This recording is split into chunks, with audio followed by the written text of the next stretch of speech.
1967 ஆண்டு இந்த திருமணங்கள் தமிழ்நாடு திருத்த மசோதாவை அறிமுகப்படுத்தியவர்.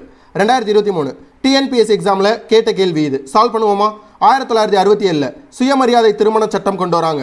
1968 லீகலைஸ் பண்ணுறாங்க. கொண்டு வந்த முதலமைச்சர் CN அண்ணாதுரை. இந்த திருமணத்தோட வரலாற்று பின்னணி. 1925 சுயமரியாதை இயக்கம் தந்தை பெரியார் தொடங்குறாரு. இதோட எக்ஸ்டென்ஷனா 1928 தந்தை பெரியார் முதல் சுயமரியாதை திருமணத்தை நடத்தி வச்சிருப்பாரு. 1955 ஒன்றிய அரசு இந்து திருமண சட்டம் கொண்டு வருவாங்க.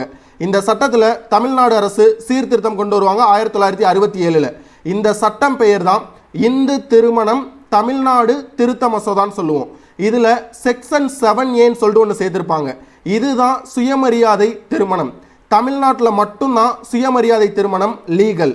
இந்த கேள்விக்கு சரியான பதில் ஆப்ஷன் டி, CN அண்ணாதுரை. பாஸ், உங்களுக்கான கேள்வி. கொஸ்டினை படித்து பார்த்து கரெக்டான ஆன்சரை கமெண்ட்ல மென்ஷன் பண்ணுங்க.